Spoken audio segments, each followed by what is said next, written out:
மறுபடியும் ஒரு India Pakistan T20 world cup match, மறுபடியும் ஒரு இந்தியாவோட விக்ட்ரி.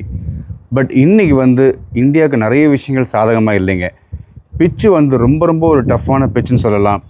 அதில் அந்த இஷான் கிஷன் ஸ்டார்ட் பண்ண விதம் அதுதான் இந்தியாவுக்கு ஒரு ஃபயர் பவர் கொடுத்துச்சு. மற்ற எல்லா பேட்ஸ்மேனுமே ஸ்ட்ரகிள் ஆகினாங்க. இருந்தாலும் சூரியகுமார் யாதவ் அவரால் முடிஞ்ச அளவுக்கு கான்ட்ரிபியூட் பண்ணார். கடைசியில் சிவம் டுபே, ரிங்கு சிங் 2 பேரும் ஒரு நல்ல ஒரு ஃபயர் ஒர்க்ஸ் கொடுத்தாங்க.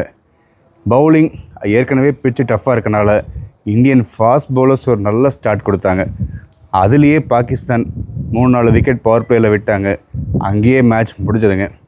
அதுக்கப்புறம் ஒரு 5th விக்கெட் பார்ட்னர்ஷிப் நல்லா வந்தாங்க. மறுபடியும் நம்ம அக்ஷர் பட்டேல் குரூஷியலான விக்கெட்ஸ் எடுத்தார். குல்தீப் யாதவ், திலக் வர்மா அந்த மாதிரி எல்லாருமே விக்கெட்ஸ் கரெக்ட் டைமில் எடுத்தாங்க. ஸோ இந்தியாவுக்கு மூவிங் அகேட் நிறைய பாசிட்டிவ்ஸ் இருக்குங்க. அடுத்த மேட்ச் அவங்க இன்னும் நிறைய விஷயங்கள் ட்ரை பண்ணுவாங்க. அது பண்ண அடுத்தடுத்து சூப்பர் 8s மோஸ்ட்லி நம்ம Australia, west Indies, south Africa அந்த மாதிரி 3 டஃப் டீம்ஸை ஆட வேண்டியதாக இருக்கும். அதுக்கு ஒரு நல்ல ப்ராக்டிஸாக இருக்கும். மீண்டும் சூப்பர் 8ஸில் இன்னும் ஒரு பெரிய வீடியோவோட நம்ம சந்திப்போம். அது வரைக்கும் நன்றி நேயர்களே.